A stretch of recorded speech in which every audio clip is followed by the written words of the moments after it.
Síðasti náðarboðskapur Guðs til mannkynsins. Hugsið ykkur. Guð gaf okkur heila bók, Biblíuna, með boðskap sínum allt í gegnum mannkynssöguna, okkur til bjargar að eilífu. En það svo merkilegt að síðasta bók Biblíunar flestum kristnu fólki lokubók. Og þó það galopin bók, bók sem á erindi til okkar í dag, mjög mikilvægur boðskapur. Enda það síðasti boðskapur Guðs til mannkynsins, það sem að Åpenbarunarbókin fjallar Ég ætla að leiða ykkur inn í næsta kafla, það að segja, þetta verða 8 erindi og við erum með það 4. núna. Og öðruvísi en venjulega þegar við erum með löng námskeið sem vara í margar vikur yfir bókina og yfir Åpenbarunarbókina eina, að þá hef ég ákveðið að stikla á stóru og gera þetta svona stutta yfirferð og auðvelda þetta mjög fyrir alla sem á hlýða eða skoða þetta efni með þessar vikurnar. Svo nú skulum við bara byrja þar sem að við opnum í 10. kapítula í Åpenbarunarbókinni. Þá segir, og ég sá annan sterkan engil stiga af himni ofan, hjúpaðan skýi, regnboginn var yfir höfði honum og ásjóna hans var sem sólin og fætur hans sem eldstólpar. Hann hafði í hendi sér litla bók opna, tækið eftir þessu. Við komum að því. Hægra fæti stóð hann á hafinu, en vinstra fæti á jörðunni. Hann kallaði hárri röddu eins og þegar ljón öskrar. Sjáu þið mikilvægi þessarar einu persónu, engils, himinsins.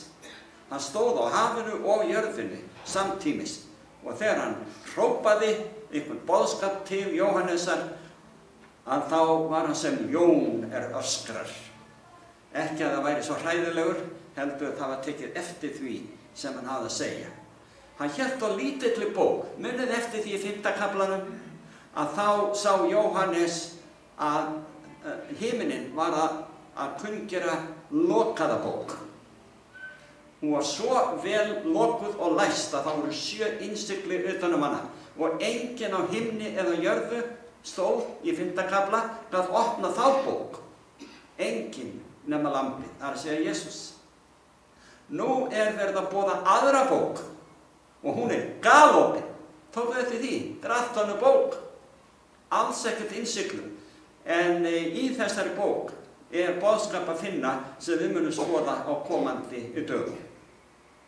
Svo nú höldum við áfram. Í 5. versið frá, það í 10. kaflanum, þá segir, og engillinn sem ég sá standa á hafinu og á jörðinni, hóf upp hægri hönd sína til himins og sór við þann sem lifir aldir alda, hann sem himinin skóp og það sem í honum jörðina og það sem á henni á hafið og allt sem í því tókuð eftir því það verið að leggja áherslu á skaparann og sköpunarverk hans.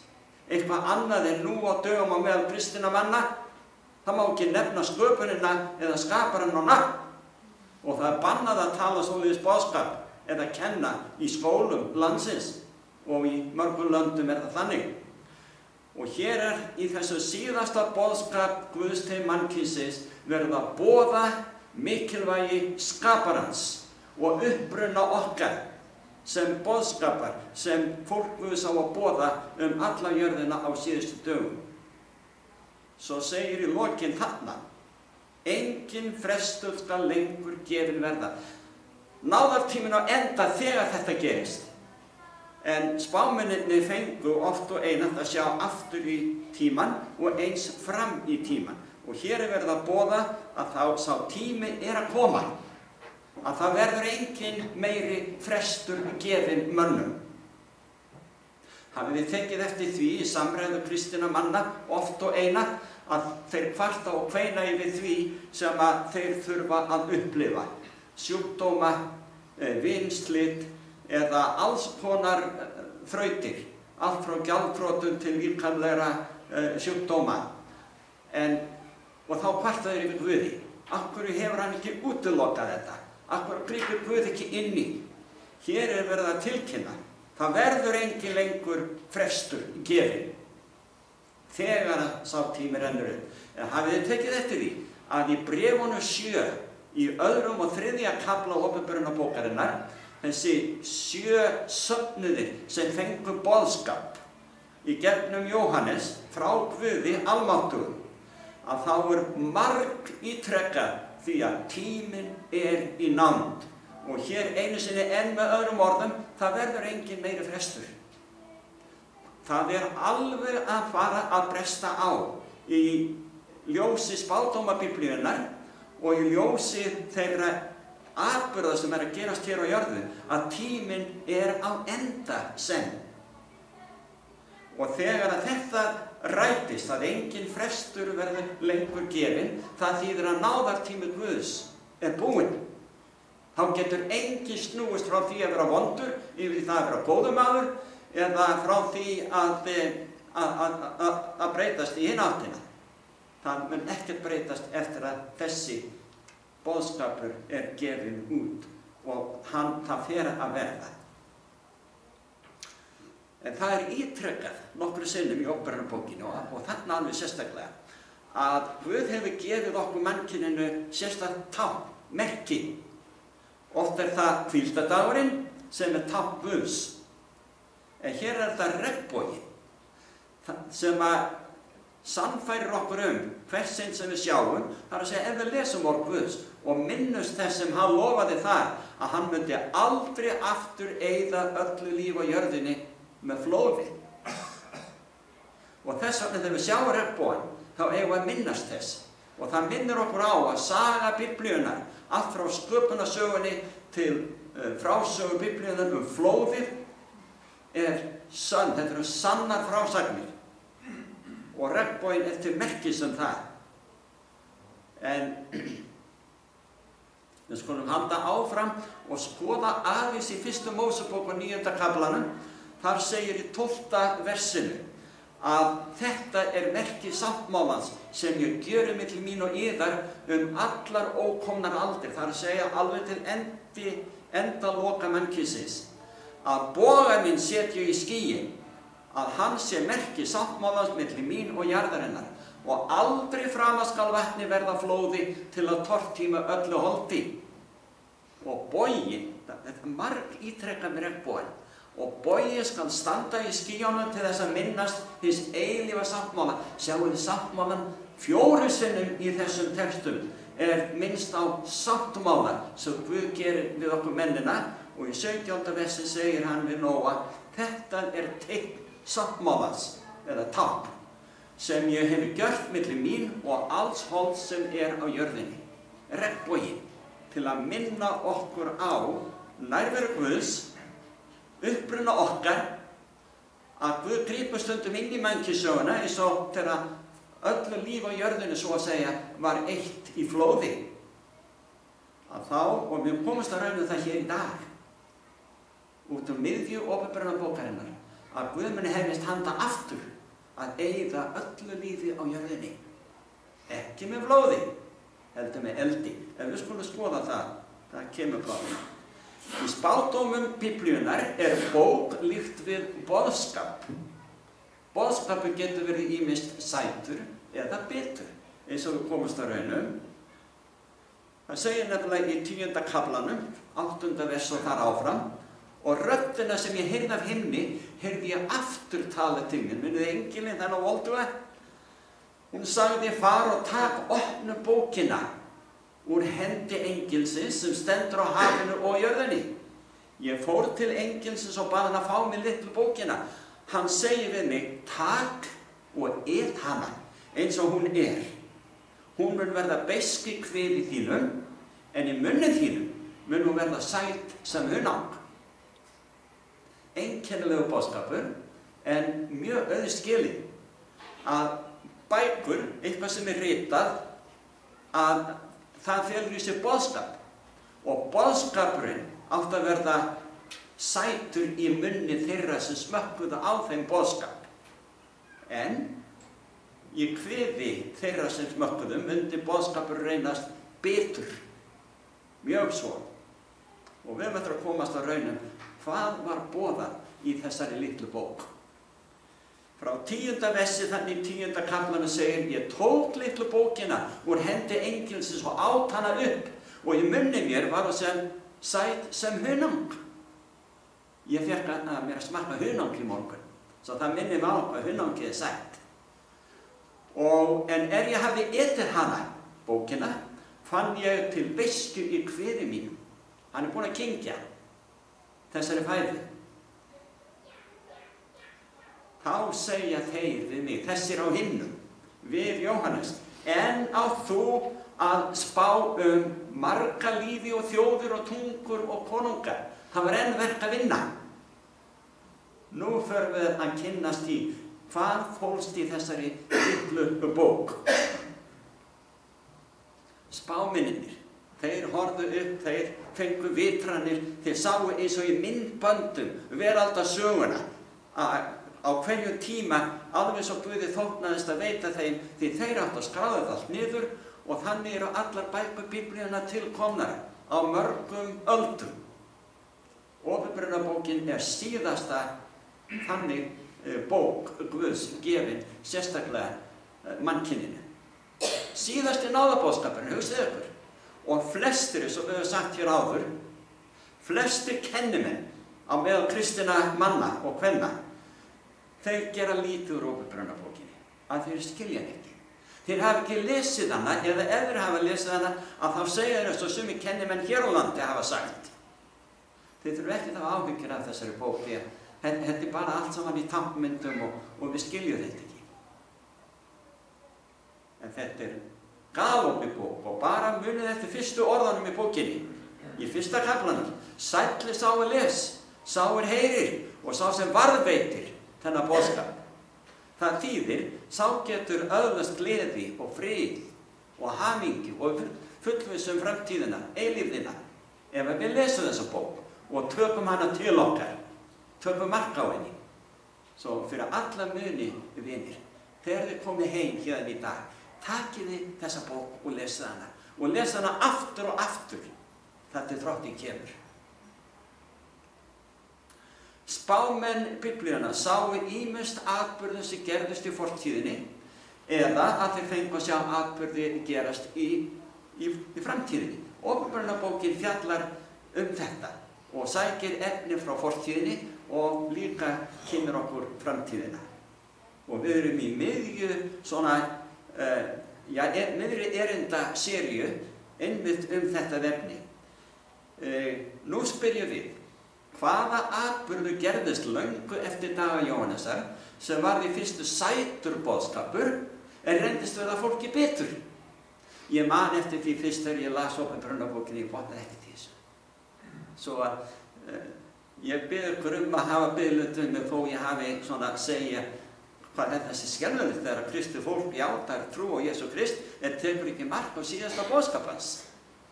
Við höldum áfram. Þetta eru mín eigin orð hér frá því miðja 19. öldina hélt fólk af mörgum kristnum trúfélögum að Kristur væri það bil að koma aftur til að sækja sitt trúfasta fólk. Samanber loforð hans í Jóhannesarguðspjalli í 14. kafla. Þar sem að hann segir í fyrstu versunum, sjá, ég kem aftur til að taka yður til mín. Jesús var þar á jarðarföstudögum sínum að boða, ég ætla að koma aftur. Sjáanlega, áþreifanlega. Og þannig gaf hann ákveðið loforð það. En hugsið ykkur, fólk við miðja 19. öldina, það las líka í Daníelsbók í 8. kafla í 14. versi þar sem segir að það verður hreinsun gerð á helgidómi Guðs. Kristið fólk á þeim tíma hélt að helgidómi Guðs var í jörðin. Það var sama hvar í kristnu trúfélagi þeir voru, þeir héldu bara að jörðin væri helgidómi Guðs. Og þess vegna töldu þeir að það sem að segir í Daniel í 8. kafla og 14. versi, við skulum bara fá það hérna upp, það segir þar að engillinn engil drottins, sagði við Daníel í 14. versi 2300 kvöld og morgnar og þá mun helgidómurinn aftur verða kominn í samt lag. Kristið fólk fyrir svo löngu síðan að þeir töldu bara víst að þegar að Kristur myndi hreinsa helgidóminn, þá hann kominn til jarðar til þess að hreinsa jörðina af allri synd, kominn til að sækja fólkið sitt og taka það inn í himinin.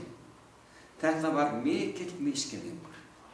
Hér boðskapurinn að rætast sem boðaður var í litlu bókinni sem við vorum að lesa Boðskapurinn sætur, Kristur að koma.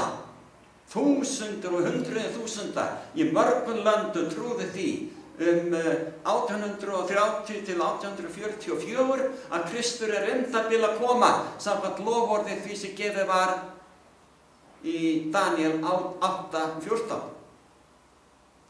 Fólki misskildi þetta. En það var helgidómur eða hreinsun einhvers staðar, þar sem hreinsun átti að eiga sér stað á himnum. Og þið komast að raun það hvernig á því stendur.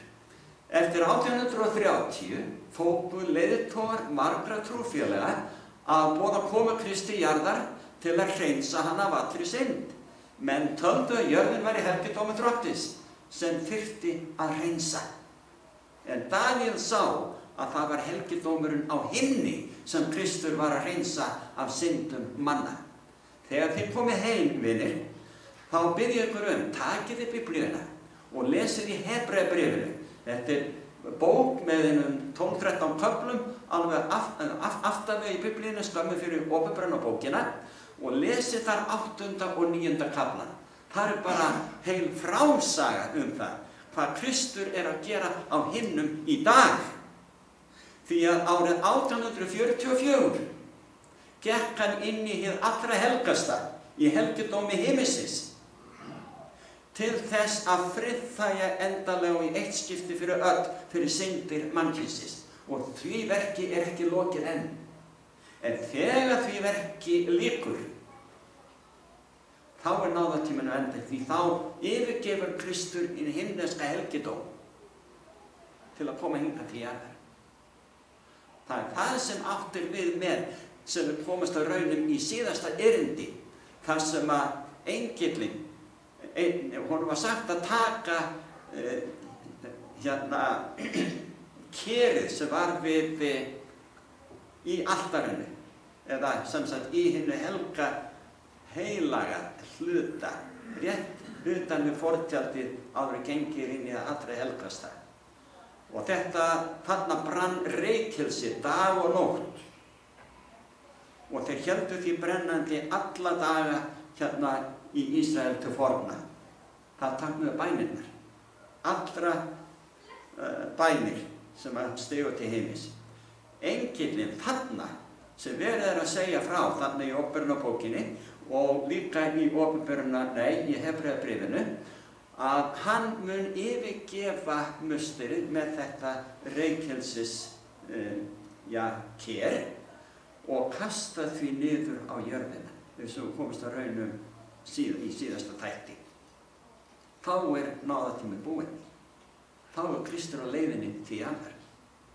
Eftir skamma stund, með alla engla himinsins við höfum þegar skoðað, þá hann kominn til þess að sækja fólkið sitt og það mun gerast innan skams.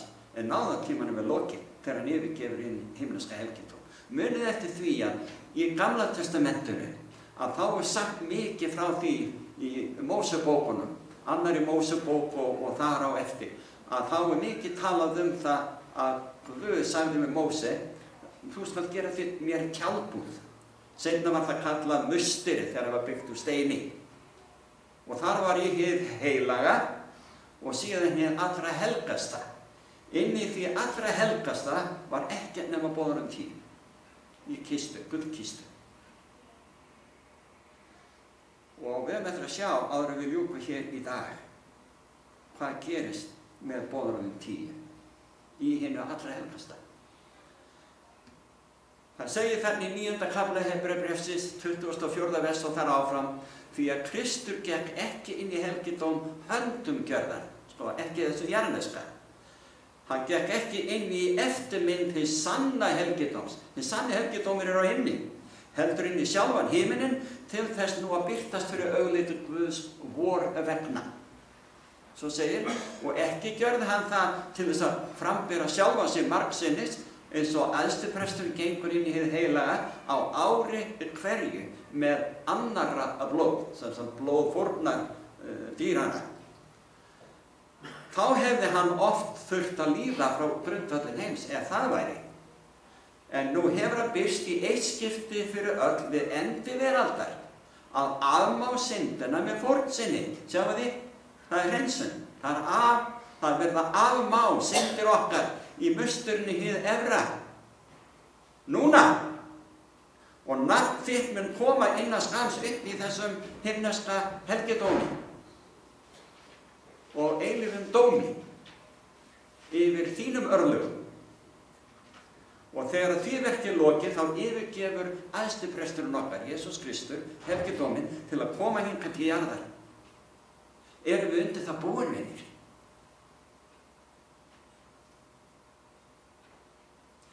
Svo segir í Esekiel í 4. kafla, ég þarf að kynna fyrir ykkur ofurlítið hér. Þetta skal vera Ísraels mönnum tákn. En legg þú þig á vinstri hliðina, hann að tala þarna við spámann sinn, og tak á þig misgjörð Ísraels hús. Alla þá daga þú liggur á henni skal þú bera misgjörð þeirra. Hér einhver táknræn athöfn að gerast. Svo segir, og ég tel þér misgjörðar ár þeirra til jafnmargra daga. Þetta mikilvægt að við tökum eftir hvað að gerast þarna. 390 daga. Og þannig skal þú bera misgjörð Ísraels hús.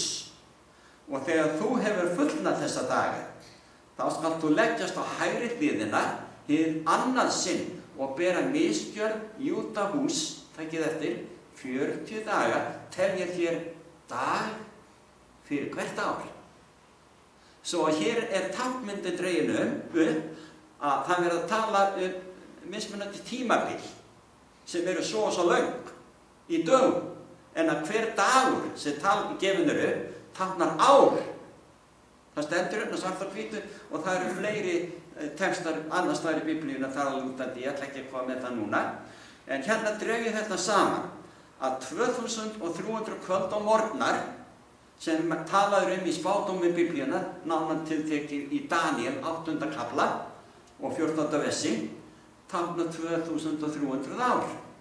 Daniel var í raun sagt að þegar ákveðið spádómstímabil upp á 2300 ár liði til enda, þá myndi helgidómur Guðs verða hreinsaður. Höfum við þetta ekki nógu skýrt? Misskilningur manna miðja 19. öldina var að hann fólst í því að telja að jörðin væri þessi helgidómur Guðs og að Kristur væri undan til að koma þá aftur til að hreinsa jörðina af synd. Boðskapurinn væntanlega komu Kristi jarðar í annað sinni var mjög sændur.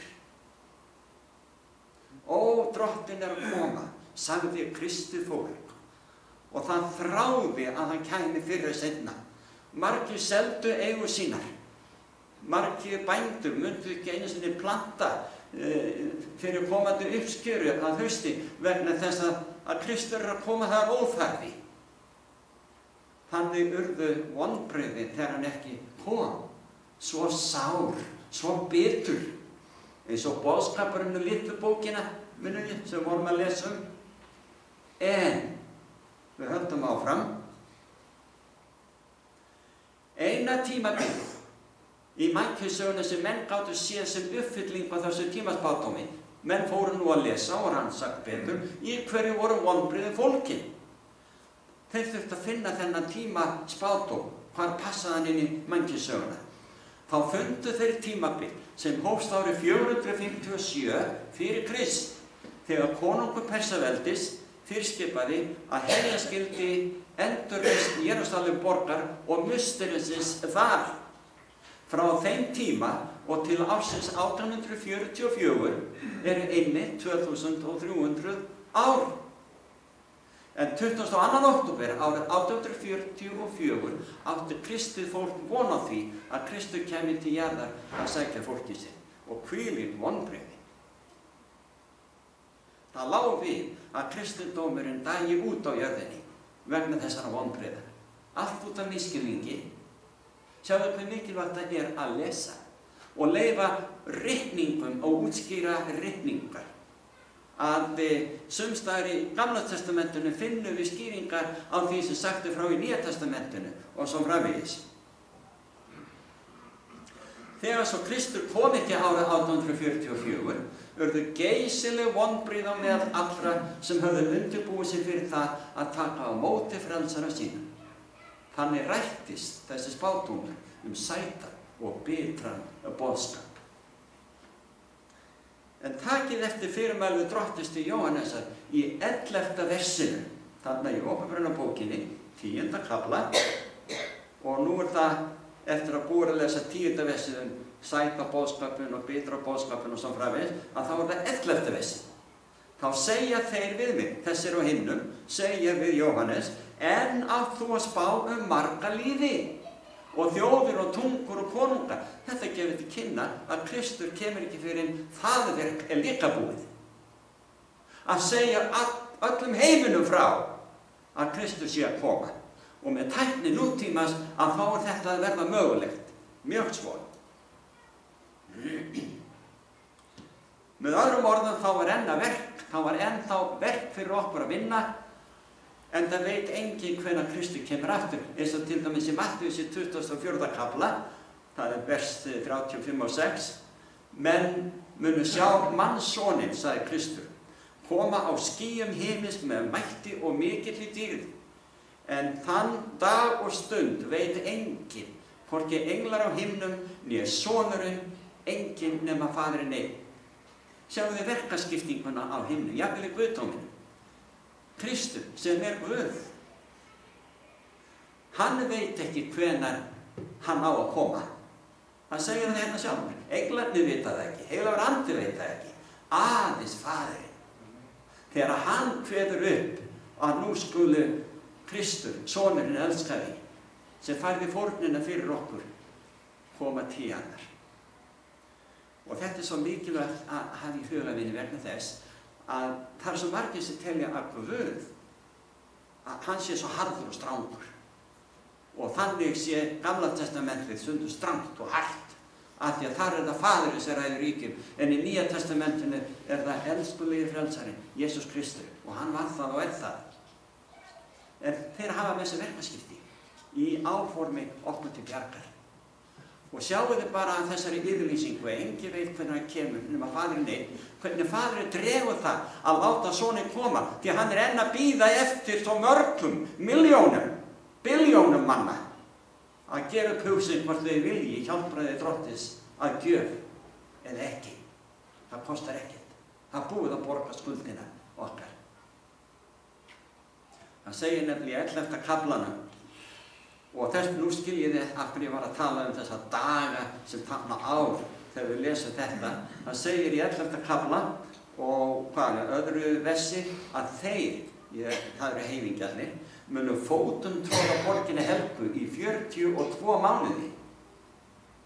42 mánuðir. Vottana mína tvo, segir, mun ég láta flytja spádómsorð í 1260 daga. Er þetta mismunandi tímabil? Þeir munu sem sagt boða í 1260 daga sekkjum klæddar. Þetta eru olíuviðirnir 2 og ljósastikurnar 2 sem standa frammi fyrir drottni jarðar. Minnust þess að í byrjun þessa erindaseríu okkar þá sáum við að boðskapurinn til safnaðana 7 í 2. og 3. kafla Åpenbarunarbókarinnar. Söfnuðirnir voru táknaðir með ljósastikur. Og hér er talað 2 ljósastikur. Og við erum sögð líka vera ljós. Kristur ljós heimsins og við endurspeglum hans ljós til allra annara. Þannig að það eru mismunandi táknmyndir sem segja hvað við eigum að gera, hvað söfnuðirnir eiga að gera, að boða. Og í 42 mánuði á þeim tíma þegar að svona tímatöl voru gefin, að þá táknaði hver dagur ár. Og þá voru líka 30 dagar í hverju mánuði, ekki 31 eins og stundum hjá okkur. Og þess vegna voru 42 mánuðir sinnum 30, það voru 1260 dagar, eða jafnmörg ár.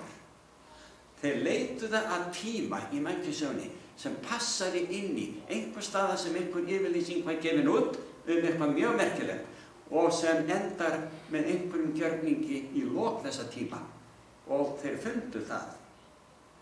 Og svo segir þarna frá 7. versi, og þeir hafa lokið vitnisburði sínum, mun dýrið sem uppstígur undirdjúpinu heyja stríð við þá og mun sigra þá.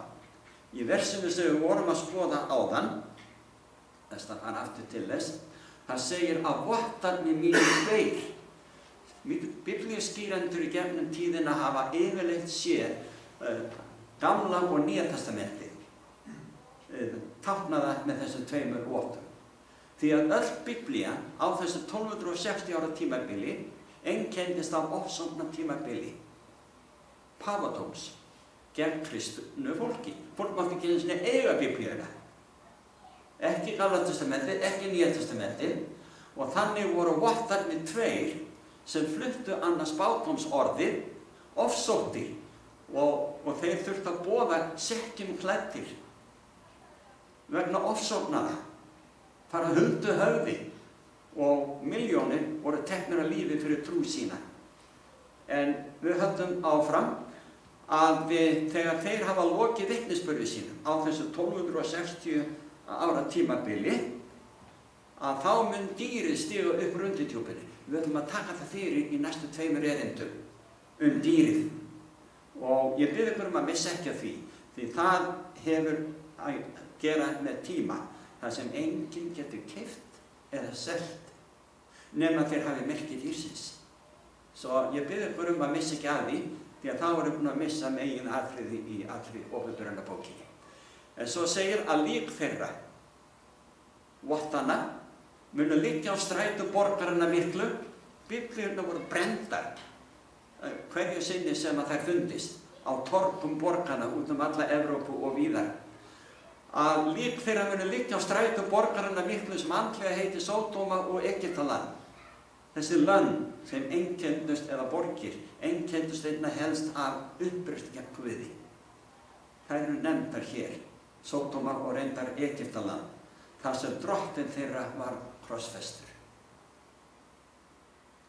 Svo segir, og í 9. versinu, að menn af ýmsum líðum, kynnkvíslum, tungum og þjóðum sjá lík þeirra 3,5 dag. Er þetta ekki merkileg? Það eru 42 mánuðir, sinnum 30, það eru 1260 dagar að jafnmörg ár. Eða það eru 1260 dagar, jafnmörg ár, 1260. Eða 3,5 dagur, og hver dagur táknar ár, og út úr hverju ári fáið þið 360 daga, og það þarf aftur þarna verið að sýna fram á þetta sama tíma til 1260 ár. Og þeir sem á jörðinni búa gleðjast yfir þeim og fagna og senda hver öðru gjafir, því að þessi 2 spámenn kvöldu þá sem á jörðinni búa. Jafnvel kristið fólk hafnaði þessum boðskap sem að þjónar Guðs og boðuðu. Og því að þeir þoldu ekki þennan boðskap, þeir kvöldust af sannleikanum. Þegar þú hafnar sannleikanum Guðs, að þá getur þeir ekki liðið vel. Svo nú tökum við þetta saman. Á þeim tíma sem Nýja testamentið var skrifað töldu menn 30 daga í hverju mánuði. Og í spádómi Biblíunnar hver dagur 1 ár.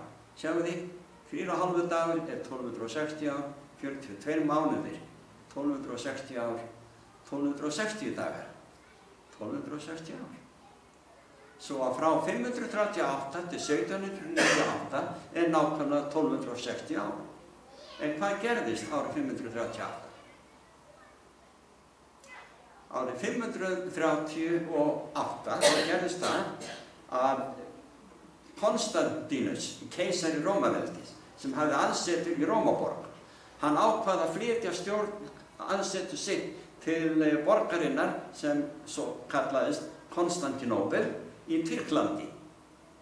Og þegar hann gerði þetta þá var hann komið svo langt frá Evrópu og biskupinn í Róm, síðan nefndur Páfi, hann var næstum einráður. Og þá var það sem þetta ofsókna tímabil, 1260 ára tímabilið, virkilega byrjaði, sko. Og það endaði árið, já við skulum lesa það hérna, að þegar að Konstantínus flutti sig árið 538 eftir Krist til Tyrklands, að þá var biskupinn í Róm, síðar kallað Páfi, meira og minna einráður í Evrópu. Það var árið 1798 að Napóleon keisari sendi Berthier hershöfðingja sinn inn í Rómaborg til að handtaka Páfann og flytja hann til Frakklands þar sem hann var í fangelsi til ævilangt. Svo að þetta er þá 1260 ári sem opinberunarbókin boðaði, tími ofsókna gegn fólki Guðs og orði hans. Nú vil ég minna ykkur á nýjan texta, annan. Þetta er í öðrum Pétursbréfi 3. kafla. Það segir frá 3. versi, þetta skulið þið þá fyrst vita, að á síðustu dögum munu koma spottarar, stjórnast af eigin girndum og segja með spotti. Þetta er kristið fólk fyrirverandi sem segir þetta. Hvað verður á fyrirheitinu komu hans? Því að síðan feðurnir sofnuðu stendur allt við því sama eins og frá upphafi veraldar. Viljandi gleyma þeir því að himnar og jörð voru til forði. Hér er mynd á sköpunin aftur. Guð skapaði þá með orði sínu og jörðin reis upp úr vatni og hvíldi á vatni. Þess vegna gekk vatnsflóði yfir þann heim sem þá var svo hann fórst. Sko, við heyrum fólk tala það er búið að boða þetta endalaust. Ég heyri það meira að segja í dag í sambandi við útvarpið hérna á okkar. Það er alltaf verið að segja það sama.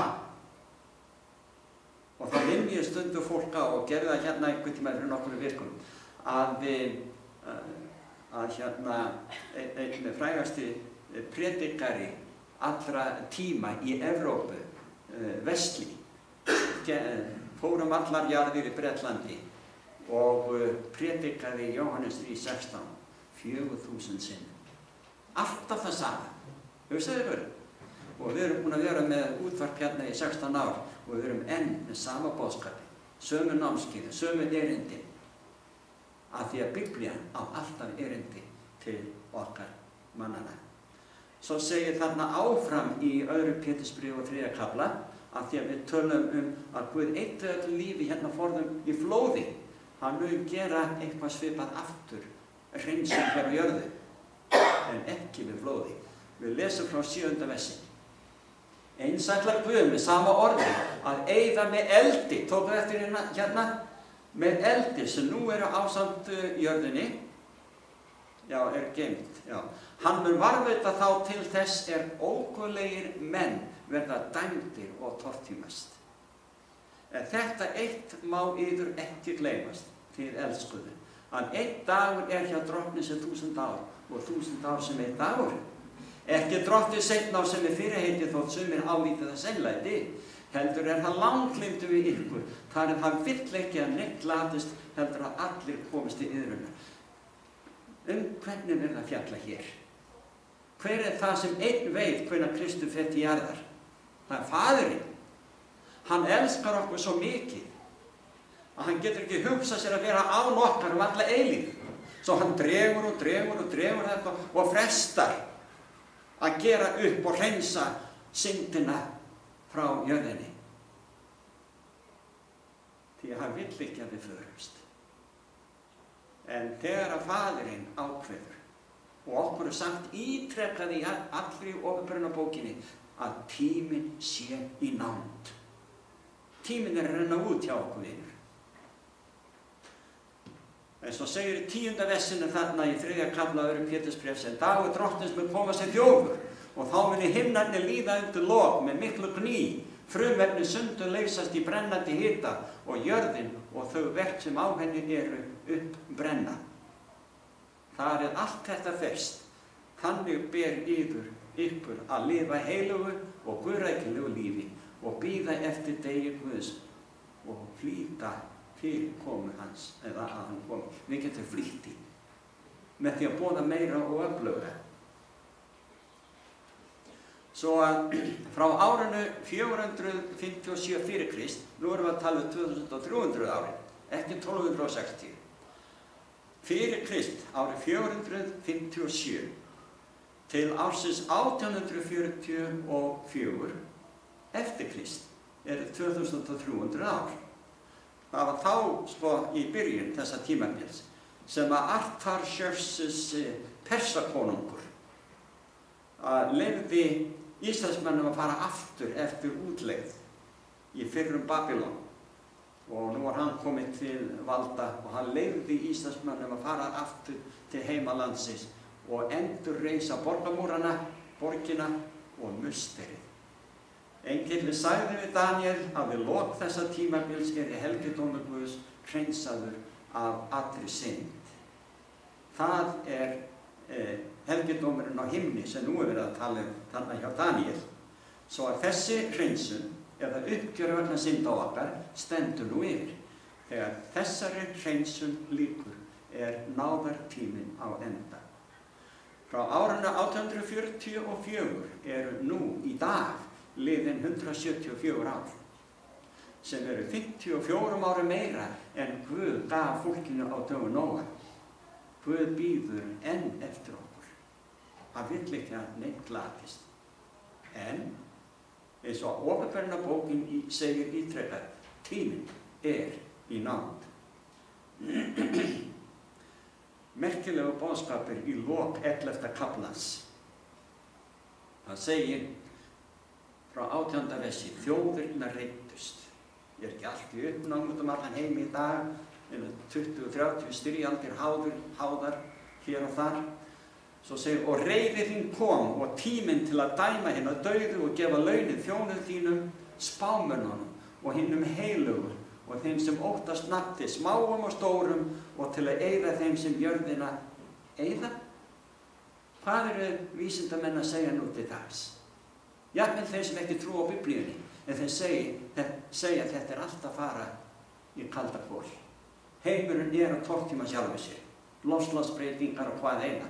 Að Drottinn segir þarna, hann kemur til að eyða þeim sem jörðina eyða. Svo segja kennimenn, það ekki það marga Åpenbarunarbókina. Svo sigla þeir við svo hratt af feigðarósi. Hvílík ósköp. Svo segir í 19. versi, og takið nú eftir. Og musterið Guðs opnaðist, það sem á himni og sáttmálsörk hans birtist í musteri hans. Og eldingar koma dunur og þrumur og landskjálft og hakk mikið. Og í Åpenbarunarbókinni aftur og aftur verið að lýsa svona sömu atburðum en á mjög mismunandi hátt.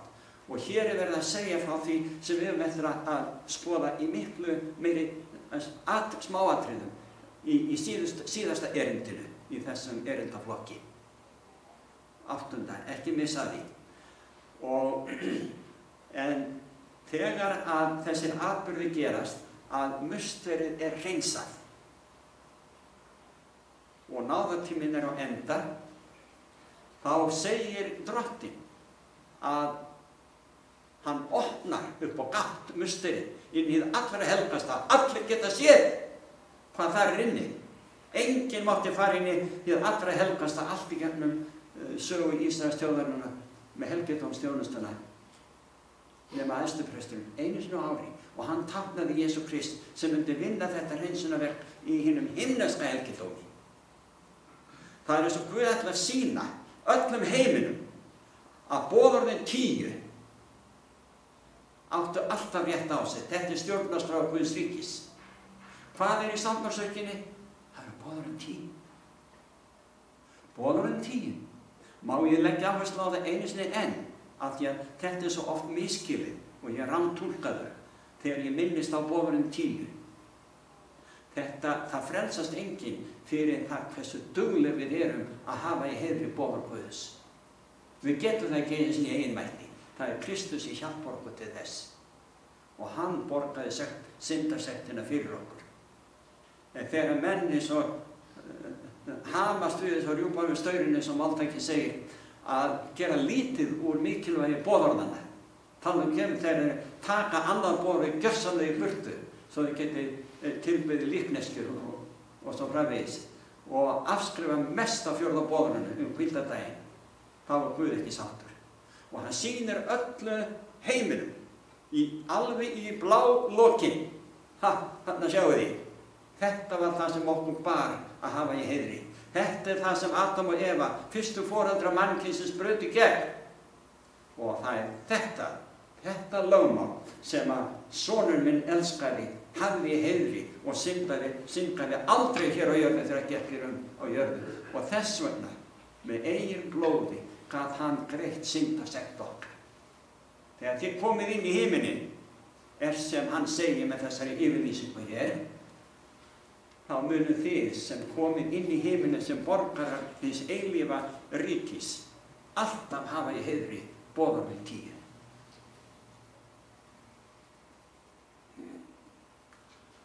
Svo segir þarna, og það er Páll postuli í öðru Korintubréfi 6. kafla, sem samverkamaður Krists hvetja ykkur einnig að þið látið ekki náð Guðs sem þið hafið þegið verða til einskis.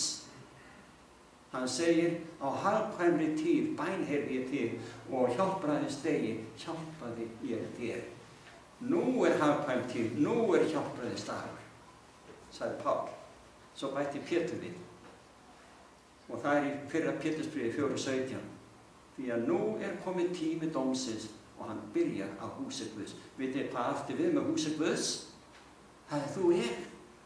Fólk sem játa Jesú Krist sem frelsara og drottinn. Við komum fyrst upp í dóminu. Aðrir sem kallast heiðingar í Biblíunni eða vantrúafólk eða hvað eina, þeir eru dæmdir eftir að búið að dæma okkur. Að lokum þá segir sjálfur frelsarinn okkur þetta. Opinberarbókin 22, 12. versið og áfram. Sjá ég kem skjótt og launin hef ég með mér til að gjalda hverjum og einum eins og verk hans Ég alfa og omega, hinn fyrsti og hinn síðasti, upphafið og endurinn. Sælir eru þeir, alveg sömu orðin notuð í byrjun opinberarbókarinnar. Sælir eru þeir sem þó skikku sínar.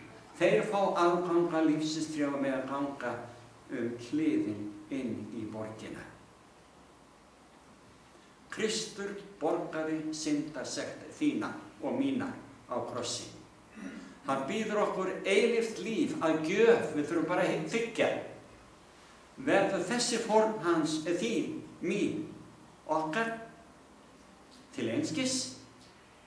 Hugsaðu málið en ekki á lengi, því að tíminn í nánd.